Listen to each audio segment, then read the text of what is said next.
কুকনি news 18 Bangla আপনাদের সকলকে স্বাগত। তনয়া রয়েছে আপনাদের সঙ্গে। দেশে করোনার প্রকোপ বাড়লেও কিছুটা হলেও এর মধ্যে স্বস্তির খবর পাওয়া যাচ্ছে, কারণ গত 54 দিনে দেশে দৈনিক যে সংক্রমণ ছিল তা নিম্নমুখী। দেশে 24 ঘন্টায় আক্রান্তের পরিসংখ্যানটা ঠিক কি রয়েছে আমরা জানবো বিস্তারিত।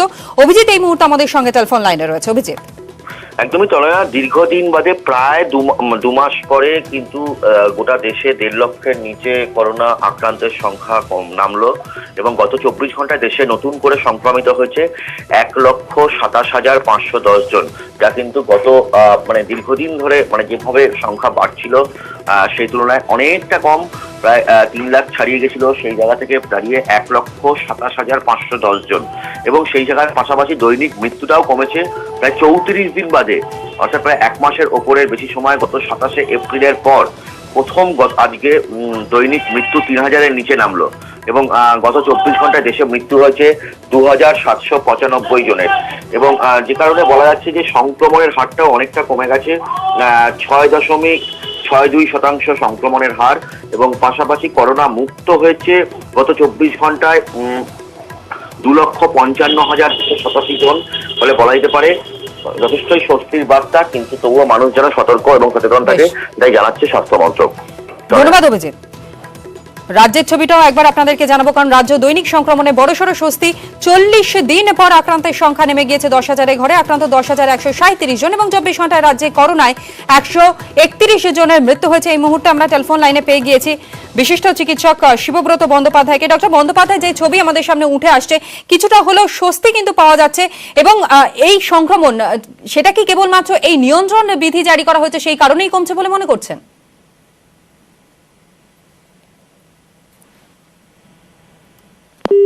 ডক্টর বন্দ্যোপাধ্যায় শুনতে পাচ্ছেন?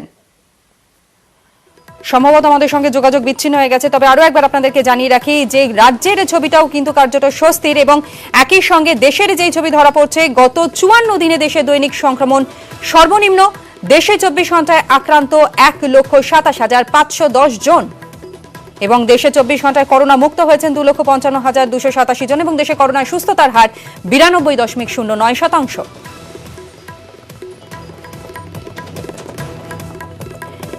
দেশে দৈনিক সংক্রমণের স্বস্তি। 54 দিনে দেশে দৈনিক সংক্রমণ সর্বনিম্ন। 24 ঘন্টায় আক্রান্ত 1,27,510 এবং 24 ঘন্টায় দেশে করোনায় মৃত্যু হয়েছে 3,000-এর কম। দেশে 24 ঘন্টায় করোনায় মৃত 2,795 জন। যদিও দেশে 24 ঘন্টায় করোনা মুক্তও কিন্তু যথেষ্টই স্বস্তি দিচ্ছে। আমরা যোগাযোগ করতে পেরেছি ডক্টর শিবব্রত বন্দ্যোপাধ্যায়ের সঙ্গে। ডক্টর বন্দ্যোপাধ্যায়, এই যে কিছুটা হলো স্বস্তি, সংক্রমণের সংখ্যা কমছে, সেটা কি কেবলমাত্র এই যে নিয়ন্ত্রণ বিধি জারি করা হয়েছে সেই কারণে? ভারতবর্ষের বিভিন্ন রাজ্যে বিভিন্ন পদ্ধতিতে বিধিনিষেধগুলো লাগু হয়েছে। তো তার মধ্যে পশ্চিমবঙ্গ একটা, যেখানে আমরা দেখতে পাচ্ছি কিছু বিধিনিষেধ লাগু হয়েছে এবং এই বিধিনিষেধ হওয়ার জন্য আমাদের যেটা সুবিধা হয়েছে সেটা সচক্ষে পরিসংখ্যানের মাধ্যমে দেখতে পাচ্ছ। আমাদের নতুন সংক্রামিত রোগীর সংখ্যা কমেছে। নতুন সংক্রামিত রোগীর সংখ্যা ধাপে ধাপে কমার জন্য মৃত্যুর হারেও এখন প্রতিফলিত হচ্ছে যে 14 দিন আগে থেকে আমাদের নতুন সংক্রামিত রোগীর সংখ্যা কমতে শুরু করেছে। সুতরাং আমরা এই 14 দিন যে একটা আংশিক হোক বা একটা লকডাউন হোক যেটা আমরা পালন করলাম আমাদের রাজ্যে, সেটা রাজ্যের পরিসংখ্যানেও প্রতিফলিত হচ্ছে। সুতরাং অবশ্যই আমরা কিছুটা হলেও স্বস্তির নিঃশ্বাস ফেলছি এবং এই যে স্বস্তি, সেই স্বস্তিগুলো স্বাস্থ্য পরিকাঠামোর ক্ষেত্রেও প্রতিফলিত হচ্ছে। সকালবেলায় যে একটা ত্রাহিমাম ফোন থাকতো আমাদের কাছে, সেটার সংখ্যা একটা কমেছে। আমাদের হাসপাতালগুলোতে বেড এখন পাওয়া যাচ্ছে। আমাদের আইসিইউ ভেন্টিলেটেড বেডও এখন ধীরে ধীরে পাওয়া যাচ্ছে। অক্সিজেনের একটা যে চাহিদা ভীষণ তুঙ্গে উঠে গেছিল সেটাও খানিকটা কমেছে। পর্যাপ্ত পরিমাণে ওষুধগুলো এখন সাধারণ দোকানেও আস্তে আস্তে আবার আসতে শুরু করেছে। সুতরাং সব দিক দিয়ে আমরা একটা স্বস্তিতে আছি। অস্বস্তি শুধু একটাই বাড়াচ্ছে, রবিবারে তোমরা যে তোমাদের বৈদ্যুতিন মাধ্যমে সাধারণ মানুষের কিছু কিছু অসচেতনতার যে ছবিগুলো আবার দেখতে পেলাম, সেইটা যদি আবার বাড়তে থাকে তাহলে কিন্তু তৃতীয় ওয়েভ আসতে বেশিক্ষণ সময় লাগবে না। ধন্যবাদ। আমরা কথা বলছিলাম বিশিষ্ট চিকিৎসক শিবব্রত বন্দ্যোপাধ্যায়ের সঙ্গে এবং গোটা দেশের ছবিটা যেমন দেখালাম, একই সঙ্গে রাজ্যে সংক্রমণের যেই ছবি ধরা পড়ছে, দৈনিক এই সংক্রমণ 40 দিন পর কিন্তু 10,000-এর ঘরে এবং একদিনে করোনা আক্রান্ত 10,137 জন। 24 ঘন্টায় করোনায় 131 জনের মৃত্যু হয়েছে, তবে সংক্রমণের হার 11.07%। পাশাপাশি টিকা নীতি নিয়ে ফের সুপ্রিম কোর্টের তোপের মুখে কেন্দ্র এবং কেন্দ্র ও রাজ্যের জন্য আলাদা দাম কেন, সেই প্রশ্ন তুলেছেন বিচারপতিরা। টিকা সংক্রান্ত সুস্পষ্ট নীতি কি, আগামী 2 সপ্তাহের মধ্যে কেন্দ্রকে জানানোরও নির্দেশ দেওয়া হয়েছে।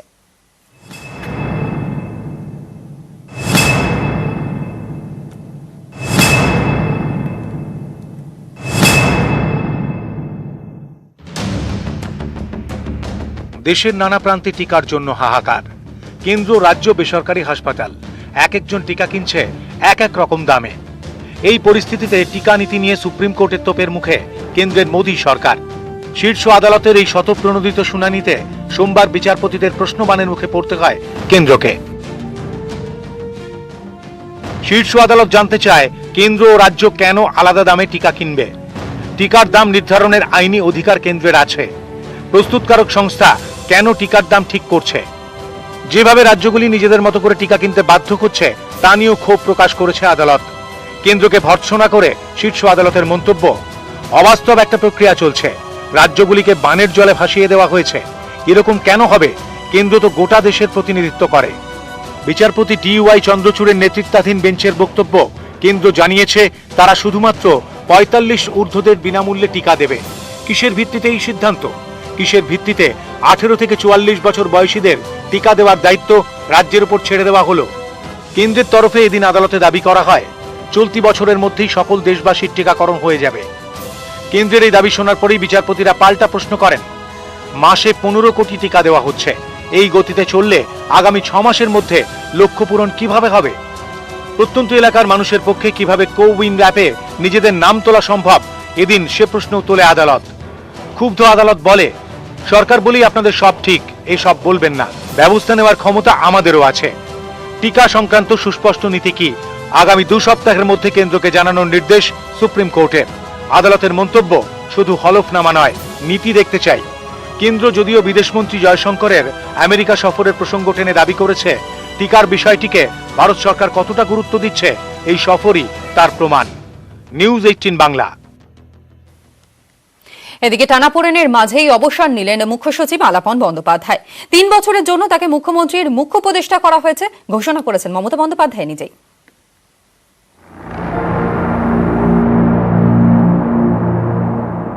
আলাপন বন্দ্যোপাধ্যায় কোন পথে, নবান্ন নাকি দিল্লি? এর কোনো পথেই হাঁটলেন না রাজ্যের মুখ্য সচিব, তিনি অবসর নিলেন। As his normal date of retirement is 31st May 2021. Hence, his services are no longer available to join the central government tomorrow. He retired, but I didn't allow him to leave Nabanno. Mr. Dwivedi, the Home Secretary, have become the Chief Secretary. Mr. Gopalika became the Home Secretary. And Alapon Bandyopadhyay, he has the boldness, he has the honesty, and I allowed him to be Chief Advisor of Chief Minister. দিনভর টান টান উত্তেজনা, চিঠি পাল্টা চিঠির পর মুখ্যমন্ত্রীর ঘোষণা। মুখ্য সচিব সংঘাতে দিনভর প্রশাসনিক টানাপোড়েন চলল নর্থ ব্লক থেকে নবান্ন। প্রধানমন্ত্রীকে কড়া ভাষায় চিঠিতে মমতা সাফ জানান, পশ্চিমবঙ্গ সরকার মুখ্য সচিবকে অব্যাহতির ছাড়পত্র দেবে না। সোমবার দিল্লি থেকেও পাল্টা চিঠি আসে নবান্নে।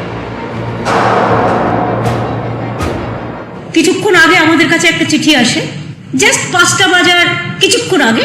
Clause 1 of IAS Cadre Rules 1954, disagreement between the central and state, তাহলে কিন্তু গভর্নমেন্ট অফ ইন্ডিয়াতে ইমিডিয়েট এফেক্টে জয়েন করতে হবে। এই চিঠিটার মধ্যে কোথাও কিন্তু লেখা নেই হোয়াট ওয়াজ দ্য রিজন। এরপরে মুখ্যমন্ত্রী জানিয়ে দেন আলাপন বন্দ্যোপাধ্যায় অবসর নিয়েছেন, দিল্লি যাবার আর প্রশ্নই নেই। কিন্তু নর্থ ব্লক সূত্রের খবর, আরও একটি চিঠি কেন্দ্রের কর্মীবর্গ দপ্তরের পক্ষ থেকে পাঠানো হয়েছে আলাপন বন্দ্যোপাধ্যায়কে।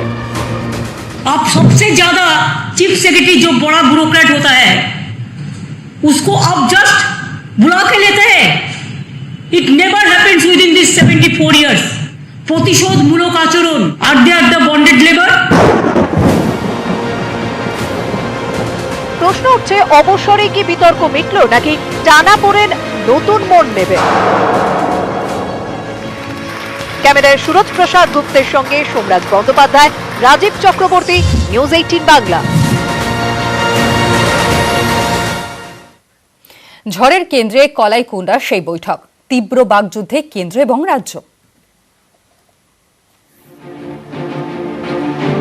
কলাইকুণ্ডায় প্রধানমন্ত্রী মুখ্যমন্ত্রীর বৈঠক ঘিরে বিতর্ক, তারপরই দিল্লিতে তলব আলাপন বন্দ্যোপাধ্যায়কে। कि इतना निर्दय, इतना निर्मम प्राइम मिनिस्टर मैंने नहीं देखा। কেন্দ্রীয় আইনমন্ত্রী রবিশঙ্কর প্রসাদের দাবি, প্রধানমন্ত্রীর বৈঠক থেকে ওয়াকআউট করেন আলাপন বন্দ্যোপাধ্যায়। সোমবার নবান্নের সাংবাদিক বৈঠকে এই অভিযোগ উড়িয়ে দেন মুখ্যমন্ত্রী। পলিটিক্যাল লোকেরা কখনো কখনো ওয়াকআউট করতে পারে ফর পলিটিক্যাল অবভিয়াস রিজন, কিন্তু ব্যুরোক্র্যাটসরা কখনো ওয়াকআউট করে না।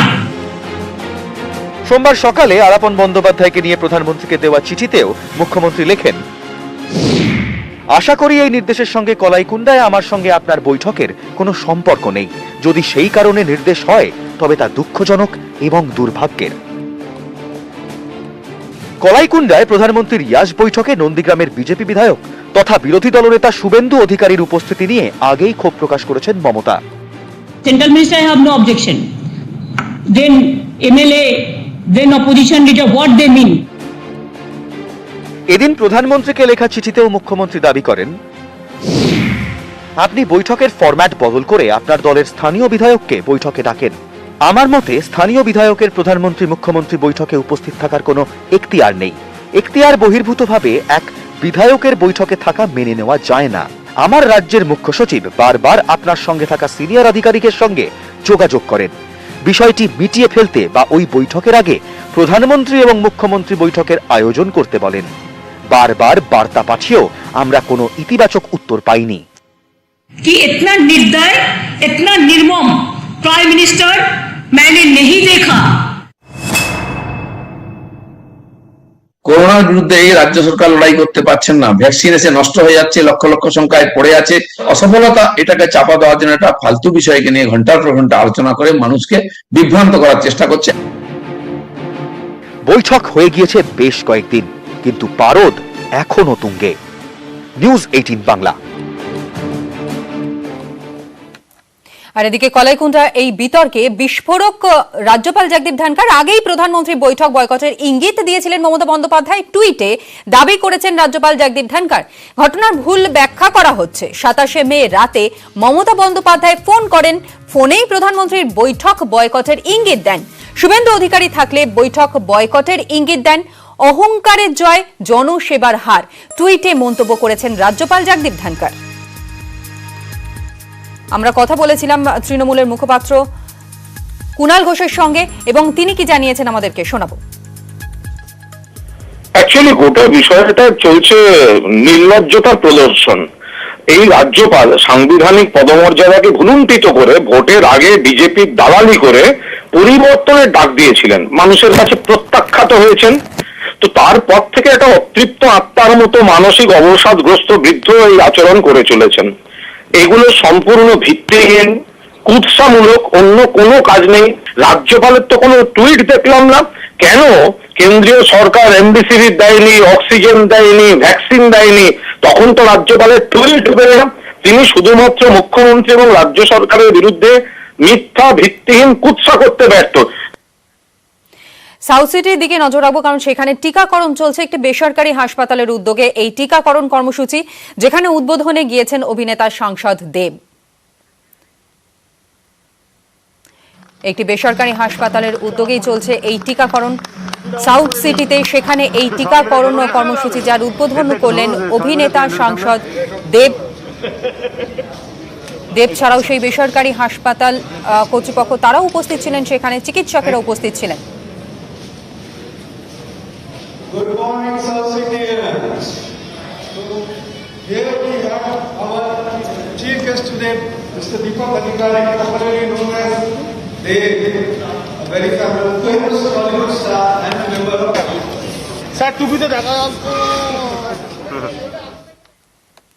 टॉप टेक टीएमटी लगाओ, टेंशन को भगाओ और दिल से घर बनाओ। टॉप टेक ही टॉप टीएमटी बार, दिल की नजर से तुम देखो।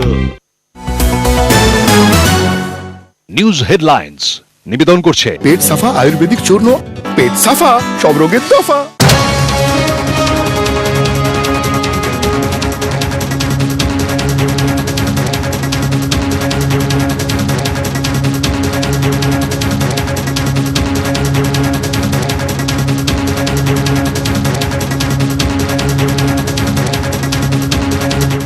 নিউজ হেডলাইন্স নিবেদন করলো পেট সাফা আয়ুর্বেদিক চূর্ণ, পেট সাফা সব রোগের দফা। নিউজ ফ্ল্যাশ নিবেদন করছে সফেদ ডিটারজেন্ট পাউডার। সফেদের 400 গ্রাম প্যাক এখন মাত্র 22 টাকায়। মাইথন স্টিল এত স্ট্রং যে 20% কম লাগে। স্ট্রং আর সমঝদার মাইথন, নির্মাণের মানদণ্ড। Ayurvedic liver tonic, Liv enzyme, লিভারকে সুরক্ষিত রাখে। 1 নম্বর ব্লকে উদ্যোগ চলবে জানিয়েছেন কারামন্ত্রী। নন্দীগ্রামে মৃত দলীয় কর্মীর পরিবারকে বিজেপির আর্থিক সাহায্য, মৃতের ছেলের হাতে 5 লক্ষ টাকা তুলে দিলেন নন্দীগ্রামের বিজেপি বিধায়ক শুভেন্দু অধিকারী। দুষ্কৃতীদের মারধরে 13 মে মৃত্যু হয় বিজেপি কর্মী দেবব্রত মাইতির। করোনাকালে কর্মহীন একাধিক পরিবার, সপ্তগ্রামের একাধিক এলাকায় এরকম 1,500 মানুষের পাশে সাংসদ লকেট চট্টোপাধ্যায়। এদিন তাদের দুপুরের খাবারের পাশাপাশি ত্রিপলও তুলে দেওয়া হয়। মেনুতে ছিল ভাত, ডাল, তরকারি, ডিমের কারি। মিউকোমাইকোসিসে বাঁকুড়ার একজনের মৃত্যু হয়েছে। বাঁকুড়া সম্মিলনী মেডিকেল কলেজ ও হাসপাতালে চিকিৎসাধীন আরও 7, তাদের মধ্যে 5 জনের অবস্থা সংকটজনক। তারা বাঁকুড়া 2, বর্ধমান, পুরুলিয়া, ঝাড়গ্রামের বাসিন্দা বলে হাসপাতাল সূত্রে দাবি। মুর্শিদাবাদ মেডিকেল কলেজের ভ্যাকসিন লাইনে বিশৃঙ্খলা, নিয়ম মেনে ভ্যাকসিন দেওয়া হচ্ছে না বলে অভিযোগ। স্বজন পোষণের অভিযোগও তুলেছেন ভ্যাকসিন নিতে আসা ব্যক্তিরা। ঘটনার জেরে শুরু হয় বিক্ষোভ। ভ্যাকসিন নিতে ভিড় ধূপগুড়ি গ্রামীণ হাসপাতালে। করোনা বিধির বালাই নেই, গা ঘেঁষাঘেঁষি করে দাঁড়িয়ে সাধারণ মানুষ। অনেকের মুখে মাস্ক ছিল না, ভ্যাকসিন নিতে গিয়ে সংক্রমণের আশঙ্কা। কামারহাটিতে স্বাস্থ্যকেন্দ্রে ভ্যাকসিনের সরঞ্জাম লুট, এলাকায় উত্তেজনা। খবর পেয়ে ঘটনাস্থলে পৌঁছে বেলঘরিয়া থানার পুলিশ। লকডাউন অমান্য করায় বেশ কয়েকজনকে আটক করল নলহাটি থানার পুলিশ। সোমবার সকাল 11টার পর নলহাটি শহর সহ বিভিন্ন জায়গায় অভিযান চালায় নলহাটি থানার পুলিশ। যারা বিনা মাস্কে অযথা রাস্তায় বের হন তাদের আটক করা হয়। নদী পাড়ের ভিড় হটাতে লাঠি হাতে পুলিশের তারা। কোলাঘাটের রূপনারায়ণের তীরে মাছের বাজারে ভিড়। করোনা বিধিকে শিখে তুলে চলছিল বাজার। टीएमटी बार, दिल की नजर से तुम देखो। উত্তর 24 পরগনার জগদ্দলের দিকে একটু নজর রাখবো, তার কারণ সেখানে জুট মিল খোলার দাবিতে বিক্ষোভ দেখাচ্ছেন শ্রমিকরা। ঘোষপাড়া রোড অবরোধ করে এই বিক্ষোভ দেখাচ্ছেন তারা। তবে ঠিক কি কি দাবি তোলা হচ্ছে তাদের পক্ষ থেকে এবং এই মুহূর্তে কি পরিস্থিতি রয়েছে আমরা জানবো। অরুণ ঘোষ এই মুহূর্তে আমাদের সঙ্গে টেলিফোন লাইনে রয়েছে। অরুণ, হ্যাঁ দেখো, 16ই মে কিন্তু লকডাউন ঘোষণা হওয়ার পর থেকে জগদ্দল জুট মিলটা বন্ধ হয়ে গেছে। এখানে 2,500 শ্রমিক কাজ করে। তাদের দাবি হচ্ছে যে তারা খাবে কি, শ্রমিক অনাহারে মরছে, বকেয়া বেতন কিছু বাকি রয়ে গেছে, বিভিন্ন কারণে তাদের মিল তাদের খুলতে হবে এবং অল্প কিছু শ্রমিক হলেও ভেতরে ঢুকতে দিতে হবে। কিন্তু মালিক কর্তৃপক্ষ বারবার জানাচ্ছে যে তাদের কাছে কাঁচামাল তারা লরি করে আনতে পারছে না, সেই কারণে তারা মিল উৎপাদন করতে পারছে না। কিন্তু শ্রমিকরা সেই কথা মানতে নারাজ, সেই কারণে তারা ঘোষপাড়া রোড অবরোধ করে রেখেছে। প্রশাসন আশ্বাস না দেওয়া পর্যন্ত কিন্তু অবরোধ করছে। এখনো পর্যন্ত সেই অবরোধ চলছে? হ্যাঁ দেখো, 1 ঘন্টা অতিবাহিত হয়ে যাওয়া পর প্রশাসনের তরফ থেকে পুলিশ এসছে এবং তাদের সঙ্গে মিল কর্তৃপক্ষের সঙ্গে কথা বলবে আশ্বাস দিলে পরে অবরোধ উঠে গেল। বেশ, ধন্যবাদ তোমায়। मनमानी করে আপনি যে কোনো রাশন দোকান যান, বলে চটপট শ্রমিকের রাশন নেই, কেন আপনাদের টাকা দিতে পারবেন না? আর কাছের লোক নয়, বিধানসভা ভোটে হারের পর কাজের লোকের খোঁজে এবার বঙ্গ বিজেপি।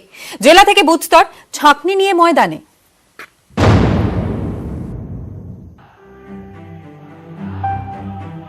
স্বপ্ন ছিল বাংলা জয়, সেই স্বপ্ন ভেঙে চুরমার। 200 পার দূরস্থ, 100 থেকেও অনেকটা দূরে থামতে হয়েছে বিজেপিকে। এই পরিস্থিতি থেকে ঘুরে দাঁড়াতে চাইছে পদ্ম শিবির। তাদের নতুন মন্ত্র, কাছের নয় কাজের লোক চাই।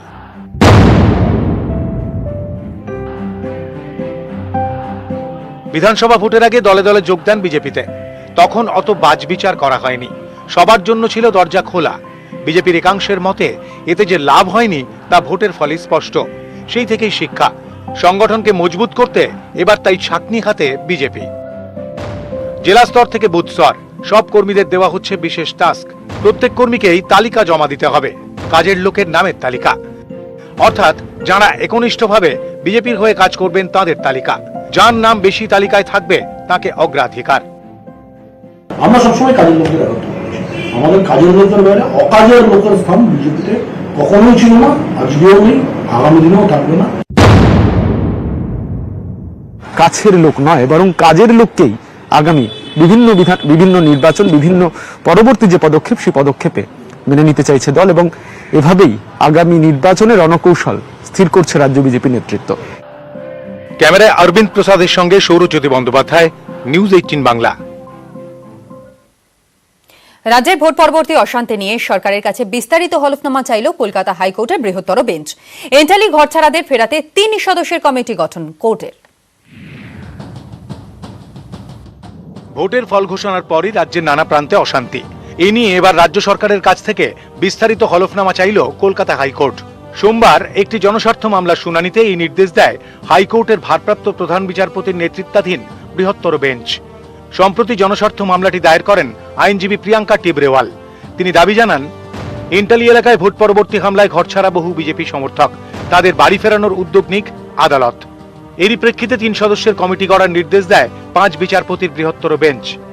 কমিটিতে থাকবেন জাতীয় মানবাধিকার কমিশন, রাজ্য মানবাধিকার কমিশন এবং রাজ্যের লিগ্যাল সার্ভিস অথরিটির প্রতিনিধিরা। এন্টালির ঘরছাড়াদের ঘরে ফেরাতে কাজ করবে এই কমিটি। প্রথমে ঘরছাড়াদের কাছ থেকে নথি সংগ্রহ করবে। আদালতের নির্দেশ, 4 জুনের মধ্যে ঘরছাড়াদের ঘরে ফেরাতে হবে। 4 জুন এই মামলার ফের শুনানি। সেদিন এই কমিটি রিপোর্ট দেবে আদালতকে। এন্টালি এলাকায় 3টি থানা, 3 থানার আধিকারিকদের এই কমিটিকে সব ধরনের সাহায্য করার নির্দেশ দিয়েছে আদালত। রাজ্য সরকারের তরফে অ্যাডভোকেট জেনারেল অবশ্য দাবি করেন, মামলাকারী প্রিয়াঙ্কা টিবরেওয়াল শুধুমাত্র আইনজীবী নন, তিনি রাজনৈতিক ব্যক্তিত্ব। এন্টালি থেকে বিজেপির হয়ে বিধানসভা ভোটে লড়েছেন। এই জনস্বার্থ মামলা রাজনৈতিক উদ্দেশ্য প্রণোদিত। ঘরছাড়াদের 39 জন ইতিমধ্যেই ঘরে ফিরেছেন, বাকিরা করোনা বিধিনিষেধের কারণে ফিরতে পারছেন না। বৃহত্তর বেঞ্চ যদিও বলে, বর্ণ ধর্ম নির্বিশেষে সকলেরই নিজের বাড়িতে থাকার অধিকার আছে, সেই অধিকার নিশ্চিত করা রাজ্যের দায়িত্ব। আইনজীবীদের একাংশ মনে করছে, এন্টালির ক্ষেত্রে দেওয়া এই নির্দেশ ফলপ্রসূ হলে গোটা রাজ্যের ক্ষেত্রে তা প্রয়োগ করতে পারে আদালত। আমরা বিভিন্ন জায়গায় পুলিশের সহযোগিতা নেওয়ার চেষ্টা করছি, পুলিশকে ফোন করছি, লোকাল থানার ওসিরা আইসিরা বলছেন যে আপনারা সেন্ট্রাল ফোর্সকে ডাকুন, কোথাও বলছে এরকম চলবে, বিজেপি করতে গেলে মার খেতে হবে। সহযোগিতা দূরের কথা, অপমান করা হচ্ছে। আমরা কাউকে তাড়াইনি, এবং যারা ফিরে আসতে চাইছেন, কলকাতায় সম্পূর্ণ শান্তি বজায় আছে, তারা যে যার ফিরে বাড়িতে আসতে পারেন, কোনো অসুবিধা নেই। একদিকে আদালতে যুদ্ধ, আরেকদিকে রাজনৈতিক বাগযুদ্ধ। রাজ্য রাজনীতি গরম। ক্যামেরায় অসিত দাসের সঙ্গে অর্ণব হাজরা, নিউজ 18 বাংলা। এবং এই মুহূর্তে যে খবরের দিকে আমরা নজর রাখবো, অর্থাৎ লাক্ষাদ্বীপের দিকে নজর রাখতে হচ্ছে, তার কারণ জীবন এবং জীবিকা ধ্বংসের চেষ্টা করছে নয়া প্রশাসন, আর এই অভিযোগে পথে নেমেছে বিক্ষোভ দেখাচ্ছেন লাক্ষাদ্বীপবাসী।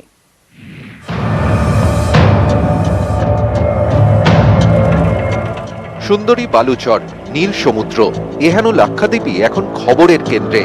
তবে কারণটা সম্পূর্ণ আলাদা। পর্যটক নয়, প্রতিবাদীদের ভিড় দ্বীপপুঞ্জের পথে পথে। কেন্দ্রের বিরুদ্ধে পথে লাক্ষাদ্বীপবাসী। 2020 সালের ডিসেম্বরে মৃত্যু হয় লাক্ষাদ্বীপের প্রশাসক দীনেশ্বর শর্মার। তিনি ছিলেন আইপিএস অফিসার। তার মৃত্যুর পর মোদী সরকার প্রশাসক পদে নিয়োগ করে প্রফুল খোদা প্যাটেলকে। যেখানে আমলার বসার কথা, সেখানে রাজনীতিক। প্রফুল কে প্যাটেল গুজরাটের প্রাক্তন বিজেপি বিধায়ক এবং প্রাক্তন স্বরাষ্ট্রমন্ত্রী। বিতর্কের শুরু এরপর থেকেই। গুজরাটি এই বিজেপি নেতার একের পর এক প্রশাসনিক সিদ্ধান্তে ক্ষোভ বাড়ে লাক্ষাদ্বীপের স্থানীয়দের মধ্যে। এবছর জানুয়ারিতে prevention of anti social activities act বা পাশা পাস করেন নয়া প্রশাসক, যার ভিত্তিতে আদালতে পেশ না করেই 1 বছর পর্যন্ত কাউকে আটক করে রাখা যেতে পারে। কিন্তু কেন এই আইন? লাক্ষাদ্বীপবাসীর প্রশ্ন। দেশের সবচেয়ে ছোট এই কেন্দ্রশাসিত অঞ্চলেই তো অপরাধের হার সবচেয়ে কম, তাহলে কি এই আইন বিরোধী কণ্ঠরোধ করতে? বিতর্কের কেন্দ্রে লাক্ষাদ্বীপ প্রশাসকের প্রস্তাবিত আইনও। পর্যবেক্ষকদের একাংশের মতে এই আইন পাশ হলে উন্নয়নের কারণকে সামনে রেখে যে কোনো লাক্ষাদ্বীপবাসীকে তার ভিটে থেকে উচ্ছেদ করতে পারে প্রশাসন। জীবনযাপন থেকে খাদ্যাভ্যাস, নয়া প্রশাসকের আমলে সবকিছুতেই যেন বদল আনার চেষ্টা। বাসিন্দাদের অভিযোগ, নতুন আইনের মাধ্যমে ঘুরপথে গোহত্যা বন্ধ করা হচ্ছে, লাক্ষাদ্বীপে মদ নিষিদ্ধ।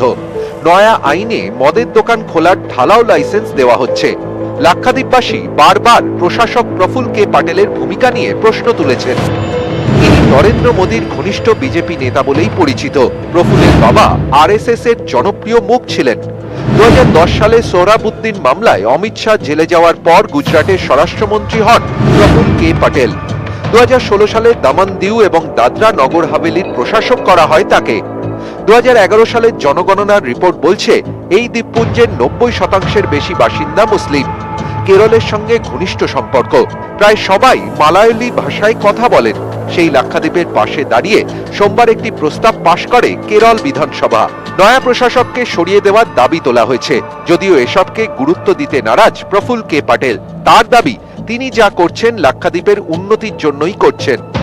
এর পাশাপাশি মালদ্বীপে চীনের প্রভাবের কথা মাথায় রেখে লাক্ষাদ্বীপে প্রশাসনিকভাবে বাড়তি নজর দিতেই হবে। নিউজ 18 বাংলা।